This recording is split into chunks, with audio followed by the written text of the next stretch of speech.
तो दोस्तों आज की वीडियो में हम देखने वाले हैं हमारे कक्षा 10वीं विज्ञान का अध्याय 3 धातु अधातु के महत्वपूर्ण प्रश्न। ठीक है, इसके पहले हम जो ऑब्जेक्टिव कर चुके हैं, अगर आपने वीडियो नहीं देखी तो डिस्क्रिप्शन बॉक्स में मैंने उसकी लिंक डाल दिया, आप जो इसका पार्ट 1 भी देख सकते हैं। ठीक है, तो चलिए पार्ट 2 देखते हैं। तो देखिए दोस्तों, इस अध्याय में मैंने आपको पार्ट 1 में बताया था कि इस अध्याय से जो 5 अंक का एक क्वेश्चन पूछा जाता है। ठीक है, अब इस 5 अंक के क्वेश्चन में आपको 2 प्रकार से संबंधित प्रश्न पूछे जाते हैं। एक तो आपको पूरा 5 अंक का क्वेश्चन पूछा जाता है, ठीक है, और एक आपको पूछा जाता है 5 परिभाषाएं या फिर कुछ महत्वपूर्ण टॉपिक्स जो कि इस अध्याय में लिखे हैं उन्हें पूछ लिया जाता है। इसे 4-5 आपको टॉपिक पूछ ले जाएंगे, तो आपको जो उनको लिखना पड़ेगा, या फिर आपको एक ही स्टैटिक क्वेश्चन पूछा जाएगा भाई 5 अंक के लिए। ठीक है, तो दोनों चीज़ें पूछी जाती है। तो चलिए हम आपको इस चैप्टर के सभी जितने भी महत्वपूर्ण टॉपिक्स से संबंधित प्रश्न हैं और जितने भी महत्वपूर्ण प्रश्न हैं सभी जो आज की वीडियो में क्लियर करवा देते हैं। ठीक है, इसमें से सबसे पहला प्रश्न आता है आपका महत्वपूर्ण प्रश्न, भर्जन से आप क्या समझते हो। ठीक है, ठीक है, ये जो हम परीक्षा अध्ययन से करवा रहे हैं, क्योंकि कुछ छात्रों का कमेंट था कि सर परीक्षा अध्ययन जो है बेस्ट होती है कक्षा 10वीं के लिए, इसकी भाषा काफ़ी सरल होती है, इसलिए हम जो परीक्षा अध्ययन से ये चैप्टर जो आपको करवा रहे हैं। ठीक है, तो भर्जन देखिए, तो भर्जन देखिए, भर्जन को सबसे पहले हम समझ लेते हैं कि मान लीजिए आपके पास कोई बीकर है और उस बीकर में आप कोई भी अयस्क लेते हैं, यानी आपने लिया सल्फाइड अयस्क। ठीक है, और जब आप इसको करेंगे गर्म, ठीक है, जब आप इसको गर्म करेंगे तो गर्म करने के बाद ये क्या होगा, सल्फाइड उससे वो जिस भी धातु का बना होगा वो धातु में कन्वर्ट हो जाएगा। ठीक है, सिंपल सी चीज़ है। तो यही है, इसे ही कहते हैं भर्जन। अगर हम भर्जन को हमारी सादा भाषा में समझे तो भर्जन का अर्थ होता है भूजना। ठीक है, अगर हम कोई भी चीज़ भूजते हैं, तलते हैं, तो उसे हम कहते हैं भर्जन। और यहाँ पर विज्ञान की भाषा में भर्जन का अर्थ वही है कि सल्फाइड अयस्क को वायु की उपस्थिति में अधिक ताप पर गर्म करने से वो संबंधित धातु के ऑक्साइड में परिवर्तित हो जाता है। इस प्रक्रिया को भर्जन कहते हैं। मतलब जो सल्फाइड है उसको गर्म करेंगे तो वो धातु में कन्वर्ट हो जाएगा, इसे जो हम क्या कहेंगे, भर्जन कहेंगे। ठीक है, और परिभाषा आपके सामने क्लियर है, तो आप इसका स्क्रीनशॉट खींच लीजिएगा, जिससे आपको जो है और कोई भी दिक्कत ना हो, पढ़ने में भी कोई दिक्कत ना हो। डिस्क्रिप्शन बॉक्स में मैं नोट्स की लिंक प्रोवाइड करवा दूंगा। अगला देखिए आप एनोड पंख। ठीक है, ये भी काफ़ी महत्वपूर्ण है। तो एनोड पंख क्या है, देखिए, और मैं भी कर लेता हूँ। इसमें हम 2 जो छड़ रखते हैं, ठीक है, और इसमें जो है एक विलयन भर दिया जाता है। 2 छड़ रखते हैं, ये छड़ होगी आपकी कैथोड, ये छड़ होगी आपकी एनोड। अब ये क्या रहेगी, ये आपकी प्योर तांबा, मतलब ये तांबे में कुछ भी नहीं, बिल्कुल प्योर 100% तांबे की। और ये जो है मिश्रित तांबा रहेगा, इसमें जो है अशुद्ध तांबा रहेगा ये। तो जब मैं इसमें से कैथोड और इसमें से एनोड प्रवाहित करूँगा तो ये जो है क्या करेगा, जो इसमें जो अशुद्धियाँ है, इस तांबे में जो अशुद्धियाँ है वो इसमें मिल जाएगी, विलयन में मिल जाएगी, और ये जो शुद्ध तांबा है ये इसकी ओर आकर्षित होगा। मतलब कुल मिला के बात करें तो आपको पता है जो प्लस है वो माइनस की ओर जाता है। ठीक है, आपको पता होगा जो प्लस आवेश है वो माइनस की ओर जाता है। लेकिन जब हम इस प्लस को तांबे की छड़ से कनेक्ट कर देते हैं, इसको तांबे की छड़ से कनेक्ट कर देते हैं, तो ये दोनों जो है एक दूसरे की ओर जाते हैं। ठीक है, तो प्लस जो है माइनस की ओर जाता है, तो प्लस के जो आवेशित जो अणु है वो इसके ऊपर जाते हैं और इस छड़ के ऊपर चिपक जाते हैं। तो बस इसी को कहते हैं हम एनोड पंख। ठीक है, तो हमें आपको उस परिभाषा में लिखना है कि जब धातु का विद्युत अपघटनी परिष्करण शोधन किया जाता है, ठीक है, विद्युत अपघटनी यानी वही जब विद्युत कर उसका अपघटन किया जाता है, मतलब इसके जो मतलब इसको शुद्ध किया जाता है, समझ के चलिए, विद्युत का अपघटन करना। जब धातुओं का विद्युत अपघटनी परिष्करण शोधन किया जाता है तो अशुद्ध एनोड विद्युत अपघटनी में घुल जाता है। मतलब जो अशुद्ध जो एनोड होगा आपका वो विद्युत अपघटन में घुल जाएगा, उसमें उपस्थित जो इतनी भी अशुद्धियाँ रहेगी वो आपकी तली में एकत्रित हो जाएगी। इसे हम क्या कहेंगे, एनोड पंख कहेंगे। ठीक है, तो उम्मीद करता हूँ आपको समझ में आ गया होगा, लेकिन आप 1-2 बार अगर इसे पढ़ेंगे ना तो आपको बिल्कुल आपके दिमाग में परिभाषा क्लियर हो जाएगी। अब देखते हैं अपरूपता से आप क्या समझते हैं। 2 कार्बन अपरूपों के नाम लिखिए। अब दोस्तों इसके लिए आपको समझना पड़ेगा अपरूप क्या होता है। अब समझ के लीजिए मेरे पास कोई चीज़ है और मैं उसी चीज़ की अगर दूसरी चीज़ बनाता हूँ तो आप क्या कहेंगे, कॉपी कहेगी कि भाई तूने इस चीज़ की कॉपी बना ली। लेकिन अगर मैं एक चीज़ है मेरे पास, लेकिन मैं उसकी दूसरी चीज़ बनाता हूँ, लेकिन वो ऊपर से उसके जैसी नहीं दिखती, लेकिन वो वही चीज़ है। ठीक है, जैसे मैं अगर समझ के चलिए कोई बर्फ़ी है, मैं वो बर्फ़ी बना रहा हूँ। ठीक है, मेरे पास कोई बर्फ़ी है खाने के लिए और मेरे जैसे ही कोई दूसरा व्यक्ति उसी बर्फ़ी को बनाता है, लेकिन उसका शेप कुछ अलग दे देता है, तो क्या मैं इसे बर्फ़ी नहीं कहूँगा? तो हाँ, मैं इसे बर्फ़ी ही कहूँगा। क्यों कहूँगा? क्योंकि ये बिल्कुल उसी की जो अंदर की जो चीज़ें हैं वो वही है, लेकिन बाहर से इसका जो भौतिक रूप है वो बिल्कुल अलग है। तो वही है अपरूपता, कि जब कोई तत्व, ठीक है, ये तत्व यहाँ पर अपरूपता से आते हैं, जो प्रकृति में जो तत्व मिलते हैं, जब कोई तत्व विभिन्न रूपों में प्रकृति में पाया जाता है, मतलब कोई तत्व है जो प्रकृति में विभिन्न रूपों में पाया जा रहा है, लेकिन उसके भौतिक गुणों में भिन्नता, मतलब वो दिखने में अलग अलग है। ठीक है, जैसे आप समझ के चलिए हीरा और कोई जो है हीरा और ग्रेफाइट, ठीक है। हीरा और ग्रेफाइट दोनों को आप जानते हैं, दोनों अलग अलग होते हैं। हीरा जो है डायमंड शेप में आता है, या फिर चमकीला होता है, जबकि ग्रेफाइट देखिए ग्रेफाइट पूरा काला होता है। ठीक है। तो दोनों जो है भौतिक रूप में भिन्नता, लेकिन रासायनिक गुण उनके समान होते हैं। रासायनिक गुण यानी अंदर की जो चीजें हैं वो बिल्कुल दोनों में समान है, तो उस को अपरूपता हम कहेंगे। ठीक है। तो आपको इतनी कठिन तक परिभाषा नहीं याद रखनी, आपको लिखना है प्रकृति में विभिन्न रूपों में पाए जाने वाले तत्व जिनके भौतिक गुण में भिन्नता है, मतलब उनके भौतिक गुण भिन्न है लेकिन रासायनिक गुण समान होते हैं, तो उसे हम क्या कहते हैं, अपरूपता कहते हैं। इसके दो उदाहरण आपको देना है, हीरा और ग्रेफाइट। अब हीरा तो आपने फिल्म में कहीं पर भी देखा होगा, पिक्चर्स में। ग्रेफाइट जो होता है, आपने कभी सेल या बैटरी अपनी फोड़ी होगी तो उसके अंदर जो आपको काले रंग की एक रॉड डली हुई आती है, या आपकी पेंसिल आपने देखी होगी, पेंसिल में जो नोक आती है वो ग्रेफाइट होती है, लेकिन दोनों जो है समान है। मतलब आप हीरा ले लीजिए, ग्रेफाइट ले लीजिए, दोनों में एक ही गुण पाया जाता है। ठीक है। अब चलिए बात करते हैं अगले क्वेश्चन की, हमारा यशद लेपन से आप क्या समझते हैं। तो यशद लेपन क्या है दोस्तों, तो ये देखिए नाम से आप समझिए, लेपन यानी होता है लगाना। ठीक है। किसी वस्तु पर लेप करना है, लगाना। ठीक है। तो इसमें क्या होता है, जो आपका लोहा होता है, आपको पता है लोहे पर जंग लगता है, तो लोहे पर जंग लगने से बचाने के लिए लोहे पर एक परत चढ़ाई जाती है। ठीक है। उसे हम कहते हैं जिंक की परत, तो इसे ही हम कहेंगे यशद लेपन, कि लोहे को जंग से बचाने के लिए इस पर जिंक की परत चढ़ाते हैं। इसी प्रक्रिया को क्या कहते हैं, यशद लेपन कहते हैं। अगला देखिए आप, अगला इसमें से आपको कोई आना नहीं है। एक मिश्रासु पर आप थोड़ा सा ध्यान दीजिएगा कि दो या दो से अधिक पदार्थ के समांगी मिश्रण को मिश्रासु कहते हैं। मतलब दो पदार्थ हैं, उनको मैंने समान अवस्था में मिला दिया, तो मुझे जो पदार्थ प्राप्त हुआ उसे हम कहेंगे मिश्रासु, या मिश्र पदार्थ, या मिश्र धातु।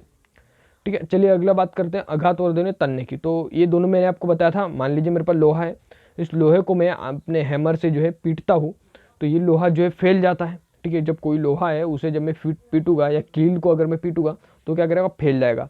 तो फैलने के गुण को क्या कहेगा, आघातवर्धनीयता। ठीक है। और वही अगर मेरे पास और एक लोहा है, और उस लोहे को मैं यहाँ से पकड़ लूँ, यहाँ से पकड़ लूँ, खींचूँ, तो ये कुछ इस प्रकार से लंबा हो जाएगा, तो इसी को कहूँगा मैं तन्यता। मतलब आघातवर्धन यानी लोहे को पीटने पर उसका फैलने का गुण, और तन्यता क्या है, उसको खींचने पर उसके बढ़ने का गुण। ठीक है। चलिए देखते हैं हमारा सोडियम को केरोसिन में डुबोकर क्यों रखा जाता है। ठीक है। काफी इंपॉर्टेंट क्वेश्चन है दोस्तों। तो दोस्तों आपको याद रखना है, सोडियम जो यौगिक होता है उसको अगर हम वायु में खुला छोड़ दे तो ये इतना क्रियाशील होता है कि वायु में ही जल जाता है। ठीक है। और अगर इस पर पानी गिर जाए तो फिर ये बहुत कुछ कर जाता है। मतलब ये जो सोडियम होता है ये वायु में जल जाता है। ठीक है। अब वायु में जल जाता है तो हम जो इसे केरोसिन में डुबा कर रखते हैं, ताकि ये वायु नमी के संपर्क में रहे, क्योंकि आपको पता होगा केरोसिन एक तेलीय है, और तेलीय पदार्थों में कोई भी चीज़ जो है जल्दी ये नहीं होती है। ठीक है। तो आपको याद रखना है, सोडियम अत्यधिक क्रियाशील धातु होता है, इसलिए इसे जो है केरोसिन में डुबा कर रखा जाता है, ताकि नमी के संपर्क में न आए। अगला आएगा, आयनिक यौगिकों के उच्च गलनांक क्यों होते हैं। अब देखिए दोस्तों, आयनिक यौगिकों में प्रबल अंतर आयनिक बल होता है, जिसे तोड़ने के लिए ऊर्जा की पर्याप्त मात्रा की आवश्यकता होती है, इसलिए आयनिक यौगिकों के गलनांक जो उच्च होते हैं। चलिए देखते हैं हमारे और अभिक्रिया। तो हमारा 16वां प्रश्न काफी महत्वपूर्ण है, और ये काफी बार पूछा भी जा चुका है दोस्तों, कि उभयधर्मी ऑक्साइड क्या होते हैं। दो उभयधर्मी ऑक्साइडों का उदाहरण दीजिए। अब देखिए दोस्तों, असल जिंदगी में जो है आपने देखा होगा कुछ चीजें ऐसी होती है जिनमें दो गुण पाए जाते हैं। ठीक है। हमारे मनुष्यों में चाहिए, आप जानवरों में कहिए, कुछ कुछ चीजें ऐसी होती है जिनमें दो गुण जो है पाए जाते हैं। तो हमारे विज्ञान में भी ऐसी चीजें हैं जिनमें दो गुण पाए जाती है, तो जिसमें जो है अम्लीय और क्षारीय दोनों गुणों का जो प्रदर्शन करता है उसे हम कहेंगे उभयधर्मी ऑक्साइड। मतलब कोई पदार्थ है, समझ के चलिए मेरे पास कोई पदार्थ है। ठीक है। अब आप कहेंगे ये क्षारकीय होगा या फिर ये अम्लीय होगा, ये ठीक है दोनों होगा। लेकिन अगर मैं कहूँ ये पदार्थ दोनों है, इसमें अम्ल के गुण भी है, क्षारक के गुण भी है, तो आप कहेंगे तो ये फिर ये कौन सा पदार्थ हुआ, तो इसे हम कहेंगे उभयधर्मी ऑक्साइड। जैसे आपका लीजिए पानी, ठीक है, पानी ले लीजिए आपका वाटर। ठीक है। अब देखिए विज्ञान में क्या कहता है कि जो पदार्थ जो 7 से कम होते हैं उसे हम कहते हैं अम्ल। ठीक है। और जो 7 से ज़्यादा होते हैं यानी 7+ होते हैं, 8, 9, 10, उसे हम कहेंगे क्षार। लेकिन जो 7 होते हैं उन्हें क्या कहते हैं, जो पदार्थ 7 है उनको क्या कहा जाएगा, तो उनको कहा जाएगा उभयधर्मी ऑक्साइड। यानी जिनमें अम्लीय एवं क्षारकीय दोनों गुणों को पाया जाता है उसे हम क्या कहते हैं, उभयधर्मी ऑक्साइड। ठीक है। काफ़ी सिंपल सी परिभाषा है। इसके दो आपको उदाहरण दे दीजिए, एल्यूमिनियम ऑक्साइड और जिंक का ऑक्साइड। चलिए देखते हैं हमारा अगला प्रश्न, जो कि काफी सरल है। लोहे को जंग से बचाने के लिए दो तरीके आपको बताना है। तो लोहे को जंग से बचाने के दोस्तों दो तरीके आप अपने मन से भी लिख सकते हैं। सबसे पहला पेंट करके, ठीक है, ये भी आप लिख सकते हैं इसके कि लोहे को जंग से बचाने के लिए हम इस पर पेंट कर देंगे। दूसरा आप लिख सकते हैं ग्रीस या तेल लगाकर। ठीक है। कई लोहे पर जब आप न्यू आसारी या कहीं कुछ लोहे की चीज़ें लेने जाते हैं ना, तो उस पर ग्रीस या तेल लगाया जाता है। या फिर आप जब लोहार के पास जाएंगे कुल्हाड़ी लेने के लिए, तो वो जो उस पर ग्रीस या तेल का लेप करता है ताकि उसको जंग ना लगे। ठीक है। और यहाँ पर जो है दो चीज़ें लिखी हुई है, यशद लेपन। यशद लेपन मैंने आपको पढ़ा है, जस्ते क्रोमियम की परत जो चढ़ा देते हैं, और क्रोमियम लेपन जो है लोहे पर क्रोमियम की परत चढ़ा देते हैं। ठीक है, अगला देखिए आप कि आपने तांबे के मलिन बर्तनों को नींबू या इमली के रस से साफ करते हुए अवश्य देखा होगा। तो खट्टे पदार्थ साफ करने के लिए क्यों प्रभावी होते हैं? तो देखिए दोस्तों, अब मैंने आपको बताया था कि जब जब कोई अम्ल है, ठीक है, जब कोई अम्ल है और कोई क्षार है और इन दोनों को मिलाया जाता है तो दोनों क्या हो जाते हैं, ये दोनों का पानी बन जाता है। ठीक है, जब अम्ल एवं क्षार को मिलाया जाता है तो ये दोनों क्या करते हैं, पानी बन जाते हैं, एक दूसरे को उदासीन कर देते हैं। ठीक है, जल और जल का निर्माण करते उदासीन कर देते हैं। ठीक है, तो इसी में भी वही चीज़ होती है कि जो तांबा होता है, ठीक है, ये मेरे पास तांबे का बर्तन है और इसको जो अगर वायु में खुला रख दूँ तो इस पर जो है क्षार जम जाएगा। ठीक है, चारों तरफ इस पर क्या हो जाएगा, क्षार जम जाएगा। अब मैं क्या करूँगा, कोई ऐसी चीज़ लूँगा जो अम्ल है। ठीक है, जैसे अब मान लीजिए अम्ल किसे कहते हैं, खट्टी चीज़ों को, जैसे नींबू है, अम्ल है। तो मैं जब इस अम्ल को इस पर चढ़े हुए क्षार से क्रिया करवाऊंगा तो उसको जो है पानी बन जाएगा, उदासीन हो जाएगा और वो जो है इस बर्तन से निकल जाएगा। ठीक है, आपके सामने कॉन्सेप्ट क्लियर है। इसलिए हम कहते हैं कि तांबे के बर्तनों पर जो क्षार की ऑक्साइडों की परत जम जाती है। ठीक है, तो इसलिए इसे जो है नींबू एवं इमली के अन्य खट्टे पदार्थ जिनमें हल्का अम्ल होता है, देखिए ये क्षारक है और ये अम्ल होता है, ठीक है, से प्रभावित अभिक्रिया जो है से इनको जो अभिक्रिया करके इनको उदासीन कर देता है और इसे हटा देता है। इसलिए तांबे के बर्तन चमकने लगते हैं, इसलिए खट्टे पदार्थ तांबे के बर्तनों में चमकाने के लिए अधिक प्रभावी होते हैं। ठीक है, चलिए हम देखते हैं हमारा अगले प्रश्न है जो कि काफ़ी महत्वपूर्ण है, पूछे जा चुके एग्जाम में कि निम्न की परिभाषा दीजिए। सबसे पहले होता है खनिज। ठीक है दोस्तों, तो खनिज क्या होते हैं? मान लीजिए मैंने ज़मीन में खोदा और मुझे कोई पदार्थ मिला। ठीक है, अब वो पदार्थ अगर प्राकृतिक रूप से प्राप्त हुआ है और उसमें धातु के गुण हैं, जैसे मान लीजिए मुझे कोई पदार्थ मिला, उसमें मैं देखता हूँ कि उसमें जो है 80% जो है धातु है। ठीक है, लोहा है, तांबा है, कुछ भी है, उसमें 80% धातु है, तो मैं उसे क्या बोलूँगा, खनिज बोलूँगा। लेकिन वही अगर मुझे वही चीज़ मिली, ठीक है, और उसमें 90% या 100% मुझे पूरी धातु की चीज़ मिल गई और उसमें से मैं जो है धातु और उसके जो दूसरे पदार्थ हैं उनको काफ़ी आसानी से हल निकाल सकता हूँ, अलग निकाल सकता हूँ, तो उसे हम कहेंगे अयस्क। और जो गैंग क्या होता है, जैसे आपके नदी बहती है, ज़मीन मैंने खोदी, उसमें से मुझे रेत निकली, ठीक है, या कोई भी ऐसे पदार्थ निकले जो कि मेरे कोई भी उपयोग के नहीं है, तो उसे हम कहेंगे गैंग। ठीक है, आपके सामने कॉन्सेप्ट क्लियर है। चलिए देखते हैं हमारा अगला क्वेश्चन जो कि काफ़ी बार एग्जाम में पूछा जा चुका है दोस्तों, धातु और अधातु। ठीक है, चलिए हम समझते हैं। तो धातु अधातु में अंतर काफ़ी बार पूछा जा चुका है। तो सबसे पहला आपका अंतर है, ये अपचयक होती है जबकि ये उपचयक होती है। अब देखिए अपचयक और उपचयक क्या कहलाती है, तो देखिए दोस्तों मैंने आपको बताया प्लस और माइनस। प्लस क्या करते हैं, दूसरे को आयन देते हैं, मतलब कोई चीज़ है तो उसको प्लस क्या करेंगे, प्लस से माइनस की ओर जाते हैं तो प्लस जो है दूसरे जो चीज़ है उसमें जुड़ते हैं। ठीक है, जो प्लस एक आवेश का दूसरे आवेश में जुड़ने की जो प्रक्रिया होती है उसे कहते हैं अपचयन, मतलब ये दूसरे को चीज़ देते हैं। जबकि उपचायक क्या होते हैं, ये जो है दूसरे से चीज़ लेने का काम करते हैं।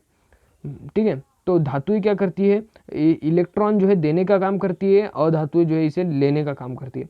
तो इसलिए हम कहेंगे ये अपचायक है और ये जो उपचायक होती है। ठीक है, अब हम कैसे याद रखें कौन सी अपचायक है और कौन सी उपचायक, तो आपको याद रखना है जो विद्युत धन आयन, जिसमें विद्युत धनायन होते हैं वे अपचायक होते हैं, जिसमें ऋणायन होते हैं वे उपचायक होते हैं। ठीक है, तो इसलिए यहाँ पर जो है पहला और चौथा पॉइंट एक दूसरे से कहीं ना कहीं जुड़े हुए हैं कि ये धनात्मक तत्व है इसलिए अपचायक होते हैं, ये ऋणात्मक तत्व है इसलिए ये उपचायक होते हैं। चलिए देखते हैं, इनके ऑक्साइड क्षारीय होते हैं दोस्तों और इनके ऑक्साइड जो अम्लीय होते हैं। ठीक है, तो दोस्तों देखिए ये जो धातुएं होती है इनके ऑक्साइड हमेशा क्षारीय होते हैं। जैसे आप तांबे को ले लीजिए, तांबे के ऊपर अगर कोई परत चढ़ती है तो उसे हम कहते हैं क्षार। और वही अगर अधातु है, जैसे कोई भी लीजिए लकड़ी के ऊपर अगर कोई परत चढ़ेगी तो वो क्या होगी, अम्लीय होगी, क्योंकि वो जो है खाने योग्य भी हो सकती है, जैसे मशरूम वो खाने योग्य भी हो सकती है, लेकिन धातु है होगी, धातु को क्या हम खा सकते हैं, क्या नहीं खा सकते ना। चलिए तीसरी बात करते हैं, ये अम्लों से अभिक्रिया करके प्राय हाइड्रोजन विस्थापित करती है और ये अम्लों से अभिक्रिया नहीं करती। तो आपको याद रखना है ये जो है धातुएं जो है ये अम्लों से अभिक्रिया करती है और हाइड्रोजन गैस उत्पन्न करती है, जबकि ये जो खुद अम्ल है तो अम्ल से अभिक्रिया क्यों करेगा ये। ठीक है, ये क्षार है तो ये अम्लों से अभिक्रिया करके हाइड्रोजन निकाल देगी, लेकिन ये अम्ल है तो अम्ल से अभिक्रिया कैसे करेगी। ठीक है, और चलिए देखते हैं हमारा लास्ट क्वेश्चन जो कि एग्जाम में हमें पूछा जा चुका है। ठीक है, इसके पहले ये चित्र है आपका, ये भी पूछा जाता है धातु का विद्युत अपघटन शोधन का नामांकित चित्र है, तो आपको इसे याद रख लेना है। आपको इसमें चित्र में एक बीकर बना देना है, उस बीकर में एक कैथोड एक एनोड आपको डाल देना है, कैथोड में आपको माइनस तो इसमें प्लस दे देना है, इसमें आपको एक बटन कुंजी फिट कर देनी है। ठीक है, और इसमें जो अशुद्धि निकलेगी उसको आपको एनोड पंख का दर्शा देना है। ये विद्युत अपघटन परिशोधन चित्र का चित्र आपको एग्जाम में पूछा जाता है। चलिए देखते हैं हमारा अगला प्रश्न कि लोहे को जंग से बचाने के लिए 2 तरीके बताइए। तो मैंने आपको बता दिया, आप पेंट भी लगा सकते हैं, आप ग्रीस या तेल का भी प्रयोग कर सकते हैं, ठीक है, लोहे उसको बचाने के लिए। और आप यशद लेपन भी कर सकते हैं, आप क्रोमियम की परत भी उस पर चढ़ा सकते हैं। अगला देखते हैं, प्लेटिनियम सोना चांदी का उपयोग आभूषण बनाने के लिए क्यों किया जाता है। तो इसका सिंपल सा जवाब है, जो प्लेटिनियम सोना और चांदी है इनको जल्दी जंग नहीं लगता, ठीक है। तो आपको लिखना है ये काफ़ी क्षीण संचारित होते हैं, संचारण का मतलब होता है जंग से ही है, ठीक है। इसे थोड़ा सा हम साहित्यिक भाषा में हमें लिखना पड़ता है, तो ठीक है। तो सोना चांदी को जल्दी जंग नहीं लगता, इसलिए जो है इसका उपयोग आभूषण बनाने में किया जाता है, ठीक है। अगला है आपका कि आयनिक यौगिकों के गलनांक उच्च क्यों होते हैं। तो इसका भी मैंने आपको बताया था, प्रबल अंतर आयनिक आकर्षण बल को तोड़ने के लिए उच्च ऊर्जा की आवश्यकता होती है, इसलिए आयनिक यौगिक गलनांक कैसे होते हैं, उच्च होते हैं, ठीक है। तो चलिए दोस्तों, आज की वीडियो में इतना ही। आपको जो है मोस्ट टाइम भी क्वेश्चन मैं बता देता हूँ। सबसे पहले आपका मोस्ट टाइम भी क्वेश्चन हो जाएगा आपका धातु अधातु में अंतर, जो कि आपको कर लेना है, जो कि आपको 5 अंक में पूछा जाता है। और आपका मोस्ट टाइम भी क्वेश्चन रहेगा, निम्न पदों की परिभाषा दीजिए, ठीक है। और डिस्क्रिप्शन बॉक्स में मैं लिंक डाल दूंगा, तो आप वहाँ पर भी जाकर विजिट कर सकते हैं, जिससे जो है आपके पढ़ने में भी आपको आसानी होगी। तो चलिए मिलते हैं नेक्स्ट वीडियो में और किसी नए टॉपिक के साथ।